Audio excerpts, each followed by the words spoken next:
Hi guys! Welcome back to my channel. This is Miss Stephen Berg's Vlog. At ngayon, magre-react lang tayo doon sa Pinoy na nasa Equatorial Guinea na tumulong ng isang pamilya para makapag-aral sa Pilipinas. Siya si Kuya Ruel Francisco ng Nueva Ecija, guys. Nagtrabaho siya doon sa Equatorial Guinea ng 8 years at nag-vlog siya doon. Tapos may tinulungan siyang mga bata na nung una nang hihingin ng pagkain. Later on, tinulungan niya yung buong pamilya hanggang naisipan niya na tulungang dalhin sa Pilipinas at doon mag-aral yung mga bata. Yung Matinga family na sinasabi, si Chamame, yung tinatawag na Chamame. Tapos may isang pamilya pa na tinutulungan niya, yung pamilya ni Joanna.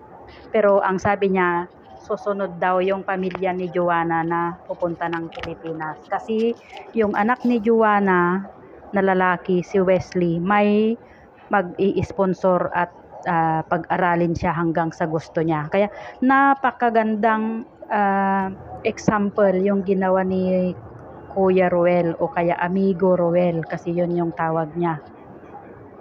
Kasi kahit OFW lang siya doon sa Equatorial Guinea, nagawa pa rin niyang tumulong.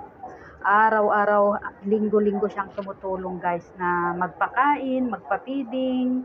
Tapos yung binibigyan niya ng mga allowance yung mga bata, gagawa siya ng negosyo para makatulong lang doon sa mga kaparis natin na less fortunate na taga Equatorial Guinea. Napakaganda ang istorya ng buhay niya, guys, kasi hindi ano nang ibig kong sabihin, hindi yung sahod niya doon sa pagbablog niya is itinulong niya sa mga tao. At saka ito, guys, yung pamilya ni Cesa, yung tinulungan niyang pamilya, pinagawan pa niya ng bahay. 'Di ba? Ang ganda ng kwento ng mga vlog niya. Kaya ang daming nagsusupport sa kanya. Maliit pa lang yung subscriber niya, kasi magha-half million. Oo, magha-half million pa lang. Pero ang views, grabe. Ang daming sa kanya, nagsusupport. Kaya Amigo Ruel, saludo ako sa iyo. Sana ipagpatuloy mo yung ginagawa mong kabutihan. Alam ko, Diyos na ang magbabalik sa kabutihan mo.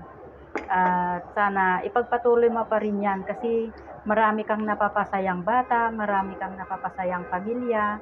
Tapos yung pagtulong mo, yung pagpapaaral mo sa mga bata, lifetime lifetime achievement nila. Tapos habang buhay silang nandyan sa'yo, saka habang buhay nilang tinatanaw na utang na loob sa'yo yung ginawa mo sa kanila. Napakaganda, guys.